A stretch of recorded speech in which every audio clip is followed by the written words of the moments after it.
Hey, Lilia, I'm just confirming that my mic is working. Yes. Can you hear me? I can. Perfect. Okay. Just Yes. let me know when to start. Okay. Bye. Um, Well, there's time. There's plenty of time, right? yeah, in 5, 6 minutes. Yes, yes. That sounds good. All right, perfect. Thank you so much.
Dr. Lakhotia, do you want to start? It's already 6 people.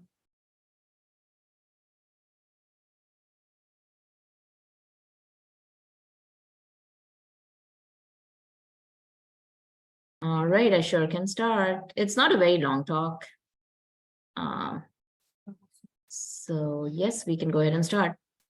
Can you hear me okay? Hello? Yes, we can hear you. Emily. All right, so my name is Arpita Lakhotia. I'm a child neurologist at Norton Children's and U of L. I have here with me Jess Sorrell, who is our nurse navigator for the clinic. I was asked to do this talk. It's sort of an encore talk. We've done this before for the pediatric grand rounds, just talking about our pediatric multidisciplinary neuromuscular clinic. I did it with Dr. Rogers in the past, but she's on vacation this week. So we'll try to get through this. And from an adult neurology standpoint, I think a few key points to take away from this talk would be more relevant to how can you use some of the things that we talk about here to build a MDC of your own in your specific subspecialty. And you will see certain themes emerge as we do the talk. One of them being having strong advocacy for the vision that you have to build your clinic. And then for the learners, there are some, we do talk about very briefly, some common neuromuscular disorders and their treatment guidelines. But this is the outline of the talk. We'll talk briefly about the multidisciplinary care model for pediatric neuromuscular, or in general, multidisciplinary care model, sorry. Talk about the common disorders, talk about our care center here and what the history was over the past few years, and then just talk about some fun data that we have on patients that were treated here since we've had newborn screen for SMA. I'll let Jess talk through the initial part. Okay, hopefully you guys can see and hear me okay. As she mentioned, I'm Jess. I'm a nurse navigator that works with this clinic. And so just going to go briefly over this model. As you can see, kind of the way that it works, you've got your patient at the center of all the care, the family right outside of that coordinator role that you see kind of in the middle. That's sort of the role that I play within this clinic. So we call it nurse navigator here, but coordinator is also another term that people use for somebody who kind of oversees different parts of the clinic and tries to kind of come at it from a big picture standpoint. And then of course, we've got all kinds of different bubbles kind of around the edge there. And that just represents all of the different specialists and also the different aspects of their care. So most of our patients have pretty complex needs, as you can imagine. So there's a lot of different parts to look at and consider. And so this is just kind of a representation of that. And as you can see, there's been some studies and different kind of research that's been done about multidisciplinary care, what it looks like. And so this is kind of something that came out of some of that. Okay, and then, so why do we do a multidisciplinary care?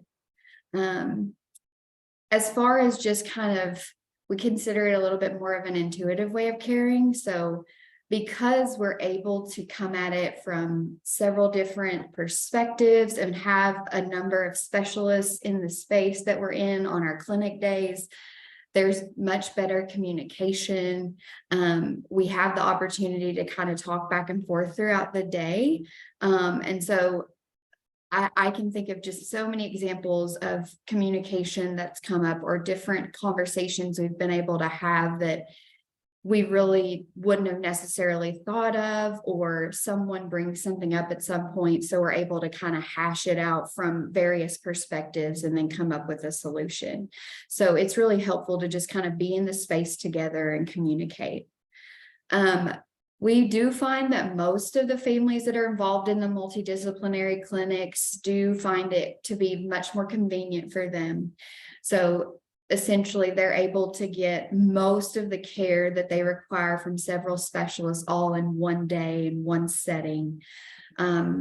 because we have the Novak Center here, we can provide almost all of the services that they would need in addition to our clinics, such as like radiology or echoes and EKGs. We can do all those things right here in this building, which is super helpful. And because of that, we end up kind of decreasing the number of testing. We're able to kind of talk through the best plan with that communication piece and kind of limit anything that might be redundant with regard to their care. And then we also do our best each time we see our patients to develop a plan of care that's really catered to exactly what the priority needs are for that patient, and kind of move through their, progression and their disease with the most kind of knowledge and understanding possible. Ultimately, our goal is just to give them the best quality of care that we possibly can and try to seek the best outcomes possible.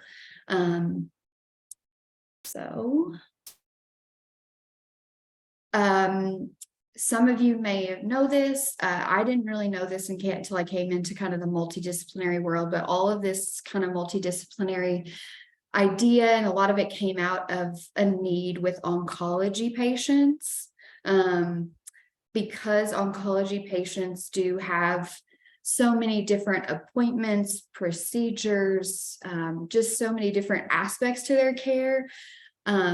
There just seemed to be this strong need to bring a lot of different specialists together, and also to kind of coordinate things in a way that maybe hadn't been done exactly like that before. With this kind of model in oncology, they did find that there were a lot of really amazing kind of things that came out of it, including improved outcomes with different kinds of cancer patients, increased survivorship, they decreased time to treatment, just a lot of different things that seem to be really beneficial. And with the research that kind of came out of this, doing multidisciplinary and oncology, they realized, I think too, that maybe there were other areas in medicine where this kind of model might be beneficial. And so, as you can see on this slide, it just talks about several things that I've mentioned, but some of the benefits and the model for doing multidisciplinary care.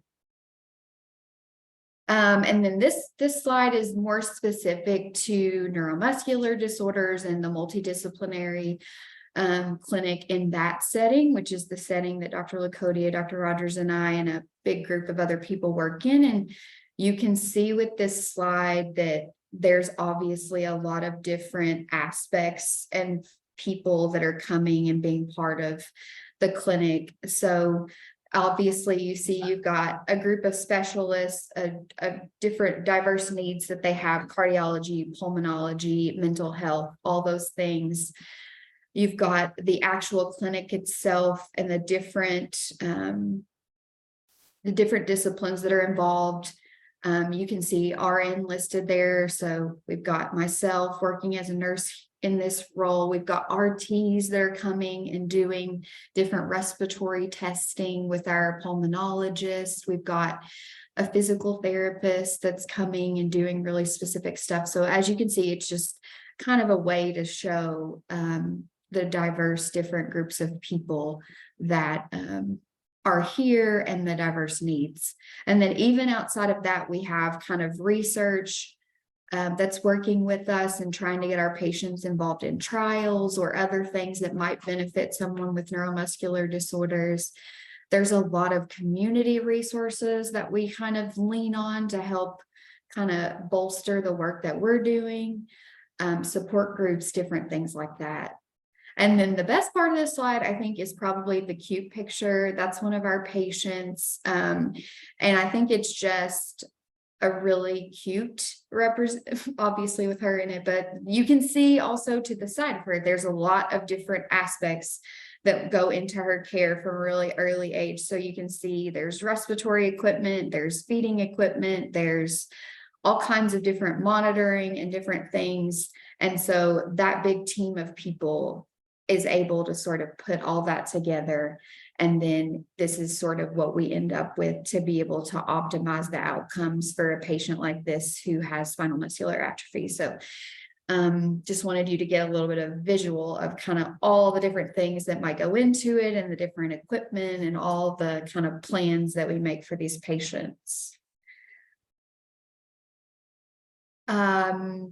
So another slide about kind of our model and how we do this in neuromuscular disorders.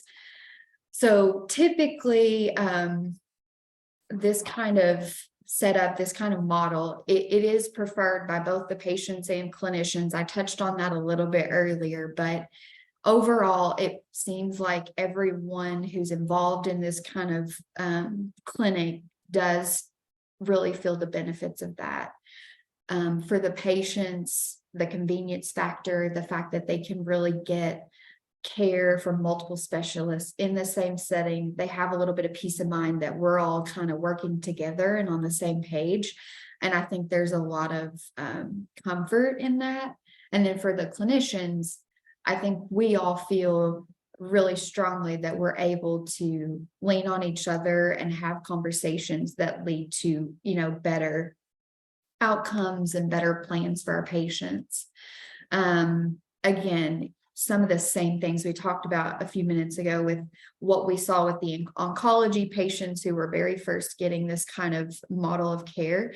The same kinds of things applied to patients in neuromuscular disorder clinics and other clinics that are doing a multidisciplinary model. So improved quality of life, survival, able to kind of adhere to the guidelines or the different plans of care that we're setting out for them.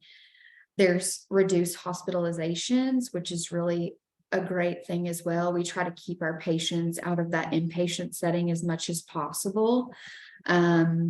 Also, I think with this kind of a setting, we're able to talk about some of the long-term aspects of their care, and palliative care often comes into play with just having conversations that might be difficult, but also really important about kind of the long-term goals of our patients and what things will look like down the line. It also allows for us and our patients to interface a little bit more with the community aspect. We talked a little bit about advocacy groups and things like that. So with this kind of a setting, we're able to bring that a little bit more to light and share with our patients what are the resources that exist, different things like that. And then also with these kind of settings, we are able to really push research and allow opportunities for our rare disease patients to get the most kind of up and coming treatments and get ourselves ready when treatments are going to come out. And so there are things that are happening with this population of patients all the time where new trials are coming or new treatments are about to be out. And so we're able to kind of get behind that and try to offer those treatments early on as we possibly can. And then this one, it's a slide that talks a little bit about some of the challenges that we see with the multidisciplinary model. It does not come without challenges. Our understanding is that financially, this is not necessarily as beneficial as potentially some of the other models for clinics. So as you can see, it's mentions 45% of the costs covered by billing insurance. So, you're not always getting exactly the kind of the payment or the financial benefit that you would with other models. Time is also another challenge. That's one of the main challenges I feel like that we experience regularly. It's a very long time for our patients to be in a room or in a setting. Some of our patients who get the most sort of extensive visits are here for 4 to 5 hours between the different procedures that they're doing and then all the visits that they have to get done. So it's essentially a full day for them. And so little kids get impatient, families have a hard time kind of staying engaged for that period of time. And so with some of those things being said, there are times where it can be challenging to kind of really capture all the value, especially when you're in those moments and everybody's getting a little impatient and it's been kind of a long day. But overall, we do still kind of find the value. Also, travel burden can be difficult. So we have a lot of families who come from far away. So it's a long day for them, a long way to come. So that's some of the challenges that we at least experience here. And then moving on to this slide. So this just talks a little bit about the different diagnoses that we're seeing here in our neuromuscular clinic. So some of the ones that are kind of at top of mind, the ones that we see a lot and have really complex care needs is spinal muscular atrophy patients, Duchenne muscular dystrophy patients. We also see patients with Becker muscular dystrophy, Charcot-Marie tooth or CMT, myotonic dystrophy, congenital myopathies, other congenital muscular dystrophies, and limb-girdle muscular dystrophy. And then there's a lot of other kind of things mixed in there, but these would be some of the kind of main diagnoses that we're seeing here in the clinic. And then I'm actually going to pass it back to Arpita to move on from here. Okay, so this is kind of the medical education part of the talk, just more for adult neurology learners and maybe our PGY3 child neurology learners, since we haven't talked about SMA as much. Just a quick outline, classic definition of spinal muscular atrophy in terms of how we define the subtypes is a clinical diagnosis. So as your subtype, the number goes higher, your life expectancy is longer and the severity is lower. So your classic Wernicke-Hoffman disease is SMA type 1 or infantile onset SMA, which is the most common form. And typically about 80% in literature is Wernicke-Hoffman disease. Your onset of symptoms would be less than 6 months of age. And again, without treatment, these kids would not be able to sit unassisted. And a lot of our PGY4s and 5s know that this is all changing. So type 0 is prenatal onset. Type 2s are the ones that will achieve the ability to sit, but never stand and walk historically. 3s and 4s, 3s will kind of look like Duchenne kids where they'll walk, but then have regression of that motor skill over time. And type 4s are the adult onset that typically adult neurologists or neuromuscular people will see. And these patients might present with, again, regression of the decreased endurance, regression of their walking and loss of that, but they tend to have normal life expectancy. And as we go higher in the number, your SMN2 copy number, which is the backup gene, that number goes higher. And again, important thing to remember is that SMN2 copy number is not exactly the same as the subtype. So a type 1 SMA patient, the definition, clinical definition is based on what their clinical features are, but they'll typically have 2 SMN2 copies, but they might have 1 copy, they might have 3 copies. We have a patient who has 3 copies. But type 1, 2s, and 3s are the more common ones that we see in our MDC clinic here. Just a quick little thing about disease modifying therapies. Since 2016, we've now got 3 disease modifying therapies, which were great. First one was nusinersen, which is an intrathecal injection. It's an antisense oligonucleotide. The second one is gene replacement therapy called onasemnogene apoparvivac, which is a one-time IV infusion. And that was approved in 2019. And the third treatment is risdiplam, which is a SMN2 gene modifier, and it's given orally. So the first 2 pictures here show 2 of our patients who were receiving gene replacement therapy, and the third one is just showing a patient getting risdiplam, which can be given orally or via G-tube, and it's a once-a-day liquid medication. So risdiplam and nusinersen work similarly, whereas the gene replacement therapy basically transmits a functional copy of the gene in the patient's body.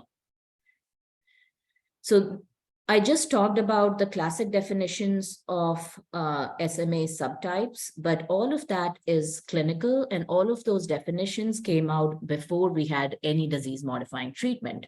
So all of that is changing, and now we are trying to define patients more based on their SMN2 copy number, knowing that the higher copy number means that they'll be less severe, hopefully. There are modifiers, but we won't go into that, as well as we can also define them based on what their clinical statuses. So for example, non-sitters, sitters, standers, and walkers. So this patient's example, this is this is actually the patient that we had in this last slide, this cute little girl who was getting gene replacement therapy. She has 3 SMN2 gene copies. So classically with 3 SMN2 gene copies, I would expect this patient to develop type 2 SMA, meaning they might sit but not walk. With 3 copies, you can also have type 3 SMA, or in rare cases, you might also have type 1 SMA. But she got treatment pre-symptomatically, and here she is walking and doing great. Now, this one is even a more striking example because he has 2 copies of SMN2 gene. So again, with 2 copies of SMN2 gene, I would expect the patient to have infantile onset SMA, which actually his sister has 2 copies of SMN2 gene and SMA. And she did have, and she was before we had newborn screening, and she was diagnosed when she was clinically symptomatic. So she actually got treatment and she can now sit, but she cannot walk. She's in a wheelchair. So we would have expected the same for him without treatment, but he got treated pre-symptomatically. So for someone who would have been expected to have infantile onset SMA, he is walking, running, and climbing up and down, which is pretty incredible. Careful. Okay, now jump. 1, 2. All right. Oh, Chairs again. I don't know what happened here. Oh, so this slide is just showing that there are guidelines that came out for management for SMA in different aspects of things, which are very comprehensive guidelines, and I would highly recommend all residents to at least have a copy of them and read through them, or go through them anytime you see a patient with SMA. These came out in 2018. These are 2-part guidelines that really go over every aspect of care for patients with SMA, including neurological, pulmonary, orthopedic, nutrition, rehab, etc. So this is an important, these are 2 important articles that I would highly recommend reading. This is just from the SMA guidelines. And again, just one part of SMA is that these patients develop scoliosis because they are hypertonic and they're weak despite treatment. Actually, scoliosis is now something that we're seeing more commonly because patients that would have probably not sat up in the past are now sitting up, so they get scoliosis early. So they have guidelines for what to do. Bracing, like a TLSO brace, can be a little palliative, can delay the progression of scoliosis, but it doesn't stop it. Eventually, these patients do need spinal rods infusion. They need surgery. Similarly, there's guidelines for pulmonary management of these patients. So there's non-invasive ventilation guidelines. These patients are also prone for nocturnal hyperventilation. So there's guidelines for getting sleep studies and all of those things, which are, as you can see on here on the left, you can see that these are for non-sitters. So these guidelines actually do divide patients based on non-sitters, sitters, standers, and walkers, because for each of that subset, the requirement for what they need would be different.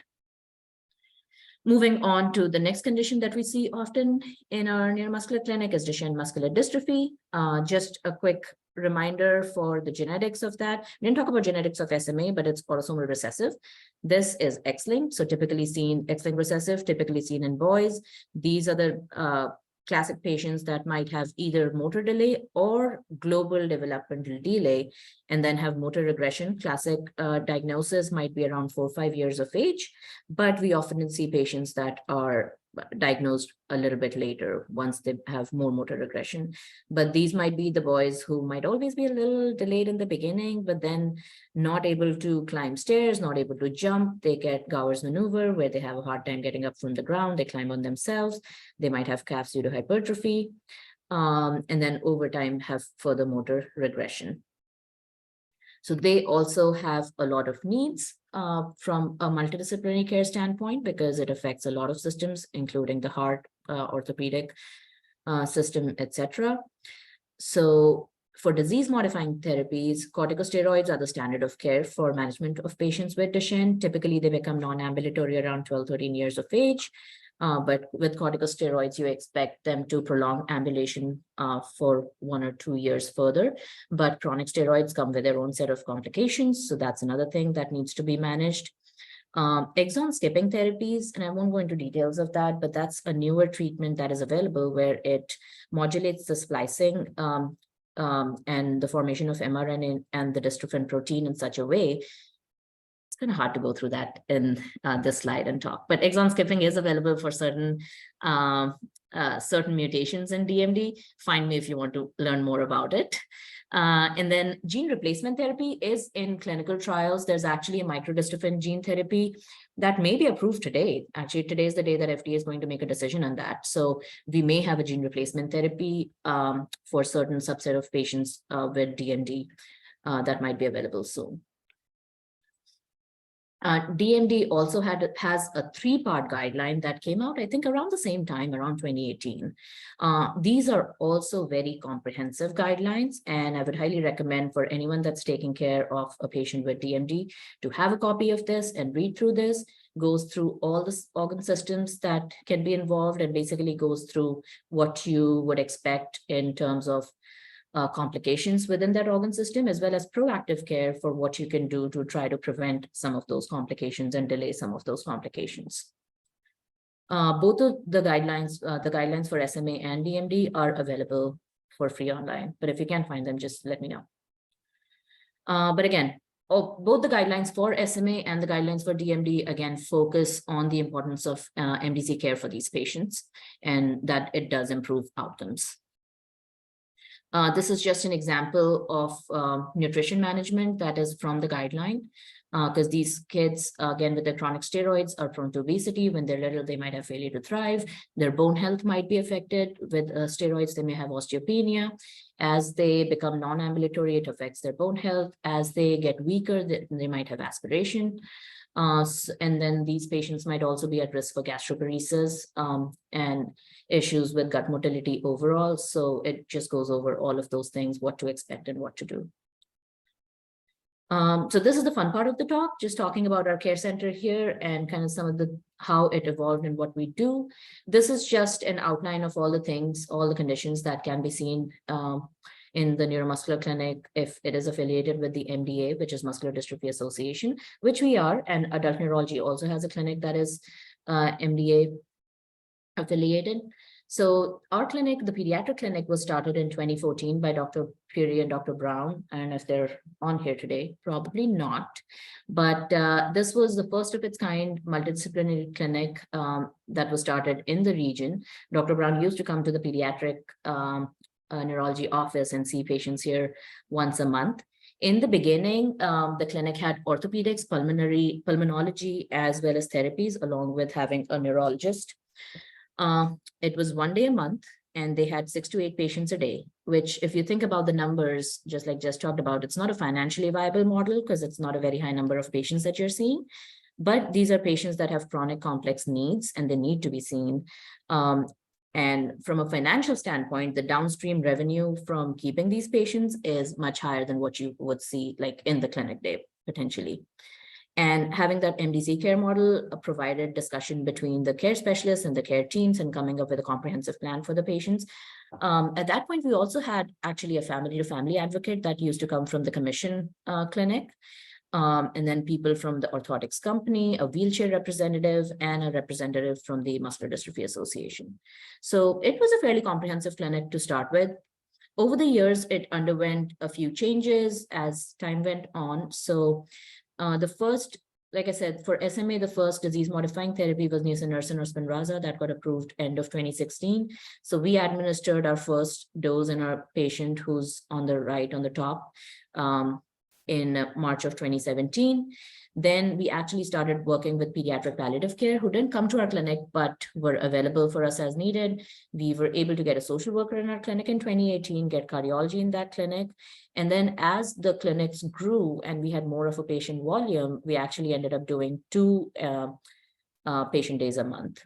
and then try to further divide it and basically make it so where each clinic day had a subset of specialists that might be needed by that patient. So like one clinic day had cardiology, which was more appropriate for dystrophinopathy patients or myotonic dystrophy patients or other neuromuscular conditions that have heart involvement. And the other one was without cardiology.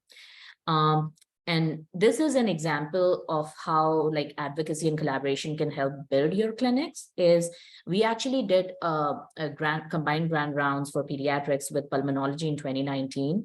And in the audience, we had the head of nutrition who ended up talking to us after the grand rounds, and we just chatted, and somehow we were able to convince them to send a nutritionist to our clinic. So this would be an example of what you can take for your clinics that you're trying to build, and just trying to find every opportunity to build that vision that you want. So it doesn't hurt to talk to people, it doesn't hurt to ask, but that's literally how we got nutrition in our clinic. Is after a grand rounds, we ended up talking, and they're like, yeah, it sounds like a cool idea. It sounds like it would be needed for the kids. And in a few months, we were able to get a nutritionist for our clinic. In 2019, we also had approval for gene replacement therapy, which we started, it got approved mid of 2019. We were actually able to collaborate with the research unit, the U of L research unit at that time, and even dose a patient with gene replacement under the expanded access program or managed access program. So on the bottom, that's the picture of our first patient that was treated with gene replacement therapy. So, and again, this was an example of just working with the research unit, and Dr. Sullivan from the research unit worked through the holidays, December of 2018, to get this patient this treatment. So we worked through and were able to get this patient treated even before it was commercially available. 2019, we were able to get PM&R in our clinic. And then in 2020, we had the change from being ULP to joining hands with NCMG. So at that point, we had a change in our therapy team, and then Dr. Rogers joined us in 2020, which was great. And then Jess joined us in 2020 with NCMG, which was again great. And then over time, we were able to collaborate with endocrine to help with bone health monitoring for these patients, and then increase the presence of pulmonology.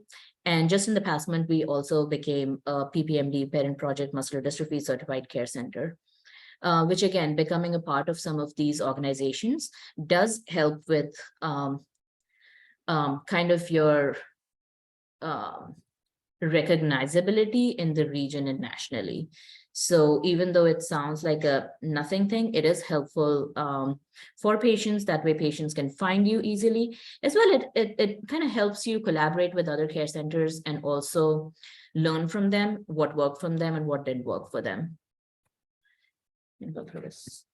Okay, so as we kind of mentioned a little bit earlier, we've got several specialists and therapists and different people working in the clinic. So this just kind of lists out a little bit of what that looks like for us. So we've got myself, nurse navigator, we've got Dr. Lakhotia and Dr. Rogers with us.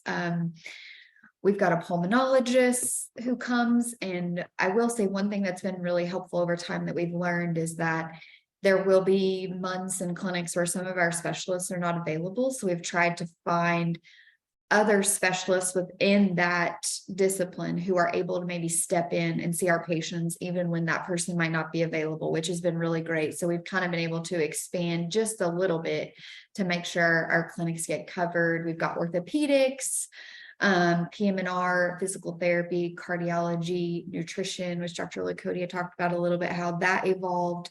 And then, you know, over time, we've kind of set goals for ourselves or tried to just think about, okay, what's going to make this the best? So like, for example, endocrine recently got added to one of our Duchenne's clinics so that we could provide a little bit more support with regard to bone health, since they're on long-term steroids, and other reasons why they might need that kind of care. So just trying to kind of keep ourselves in line with what's going to be best for our patients. Some of the specialists aren't necessarily always right with us in clinic, but they're always available kind of to come over or to chat about that and see our patients outside of the clinic if needed. So this just covers that. We've also got research, genetics has been awesome too. We're able to kind of pull our genetic counselor in on some visits, the social workers. So all of these folks really add a lot to what we're doing. And you got some cute pictures of different specialists here working with some of our patients. Okay, so currently, as far as just what we're able to offer, we are now doing 3 clinic days a month, or 2.5 roughly. So we basically divide the clinic up based on kind of diagnoses and need of specific specialties. There is some kind of fluidity to where we can schedule patients, but we kind of have certain parts of our clinic dedicated to SMA patients, for example, or Duchenne's patients, for example, but we also have that ability to kind of move the pieces around to make sure our patients get whatever's kind of at the top of the list of needs that they have. So that's kind of our current setup. We do also have some flexibility as far as not necessarily all of the patients that are in our clinic will see all of the specialists that are here that day. So we can kind of cater their schedule that day to whatever is going to be most needed for them. So second Monday of the month, that's kind of our cardiac and heart and neuro group. So most of our Duchenne's patients are seen in that clinic. List a couple of other things there that we typically see are our second Monday of the month. Our fourth Monday of the month is more our kind of SMA clinic. So that's when we have, I think, probably the largest group of specialists here. And so that's kind of a big day. And then we also see our CMT patients on those days kind of more in the afternoon. And some of our specialists don't have to stay the whole day always if kind of we focus a little bit more on CMT at the end of the day. So again, we just kind of set it up to try to meet the needs. The other clinic that we've created is a first Monday clinic, and we're kind of treating it as almost like an entry point. So it's just our neurologist and PT. And so we can kind of get things started and then decide what is going to be next for them.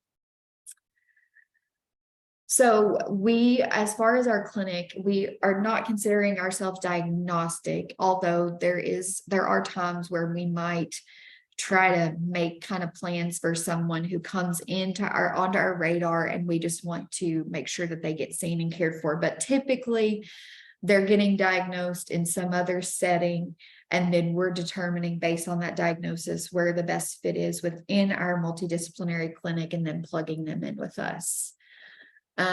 So we try our best to make sure patients who have concerns for a diagnosis that we cover to be seen by one of the neuromuscular neurologists, so Dr. Lakhotia or Dr. Rogers, and then they can kind of take that initial piece, do appropriate testing, diagnostics, and then we kind of go from there in the multidisciplinary setting. And then prior to our clinic days, there's a pretty big effort that goes into making sure our families confirm for their appointments and know all the details. As you can imagine, we've got a lot of people here, so we do our best to really keep the day full, make sure everyone's coming. So between myself and our front desk staff, we really kind of take several days consecutively to put in efforts to making sure these patients are going to show up. And then on our clinic days themselves, we typically try to kind of meet together as a group prior to the day to just review our list of patients and then try to kind of get everybody on the same page and do any updates that might be really pertinent to that patient's care. And then just as far as the typical day, so on average 3 to 4 hours, obviously getting seen by several specialists. On average, we'd say about 4 specialists are seeing each patient. Functional testing is a big part of what we're doing. Our physical therapist, Natalie, is doing that functional testing. We follow that over time, and it can be really helpful to kind of gauging where our patients are as far as progression and any concerns that might be coming up. Also, our pulmonologists and respiratory therapists work together to do pulmonary function testing and different other different testing with regard to kind of lung health to make sure everything looks good from that standpoint, and also can just over time monitor any disease progression or concerns from that standpoint based on previous testing.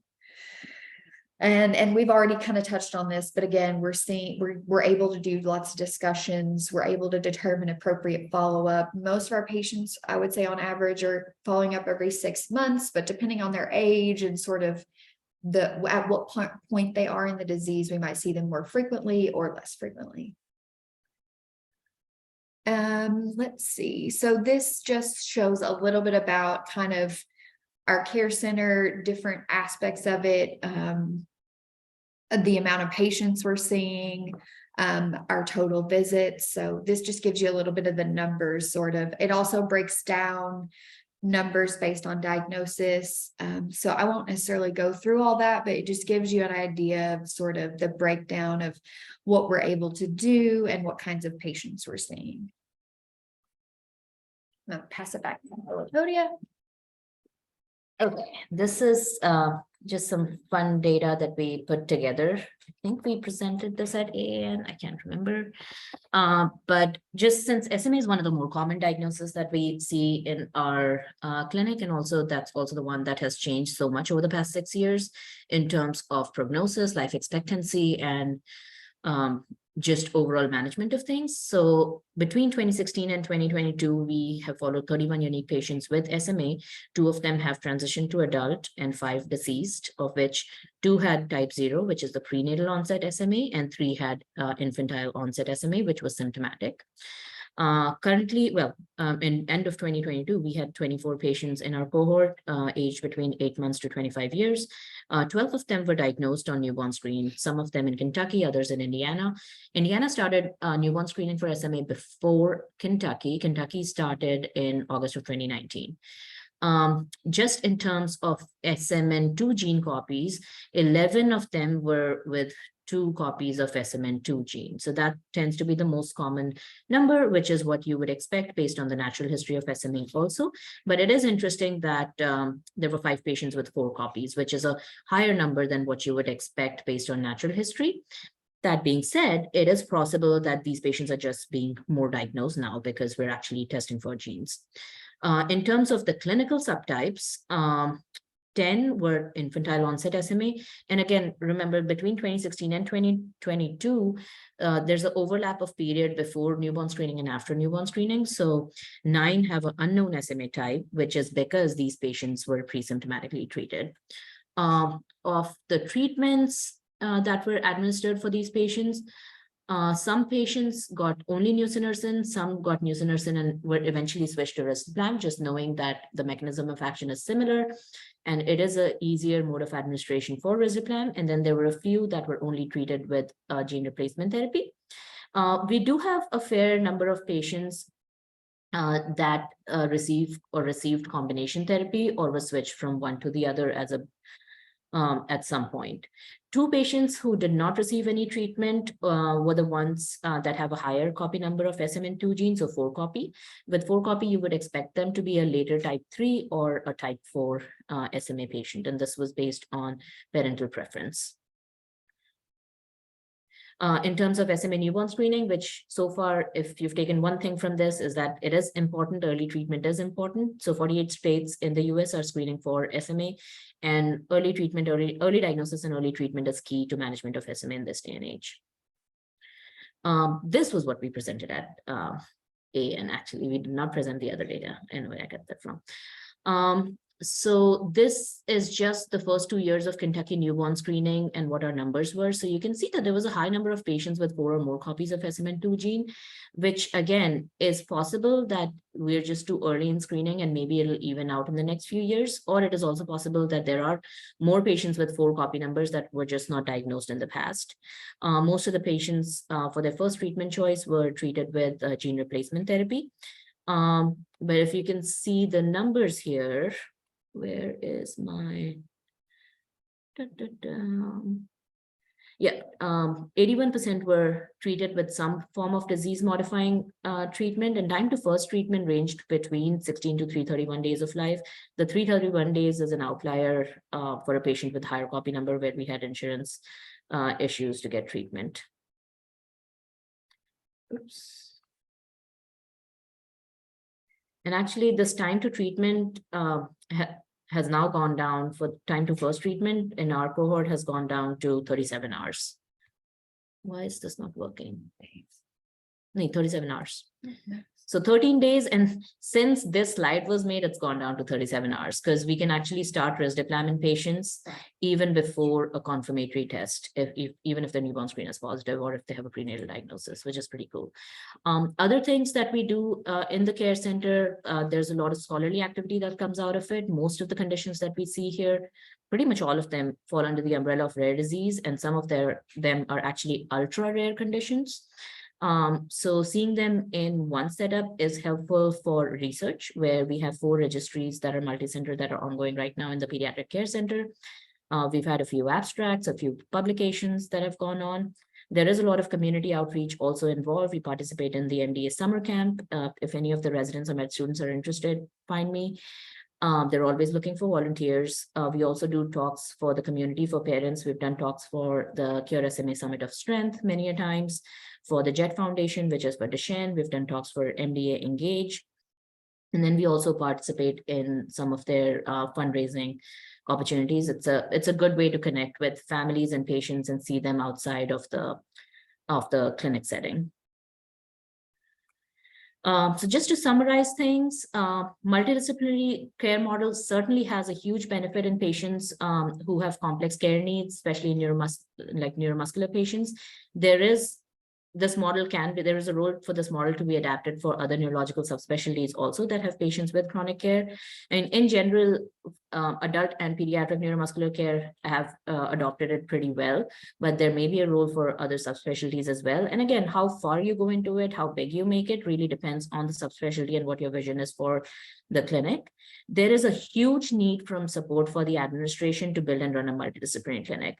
It is not going to be a clinic that makes money for the administration, so you really have to get buy-in to explain to them why it's important, because it is important for patient satisfaction. It is important for providing better care. There's data that backs all of this up.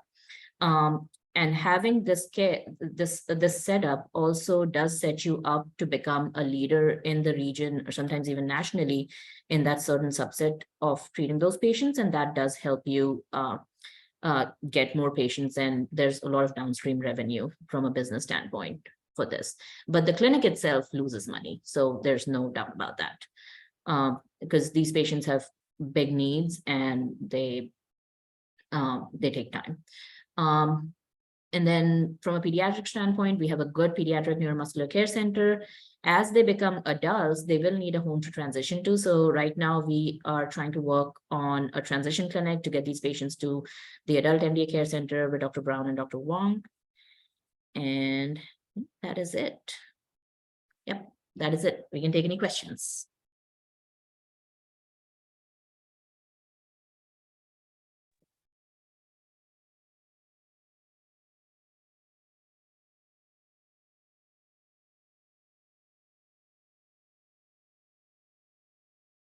All right, if there's no questions, thanks for logging on. Thank you. Thank you so much. It was wonderful.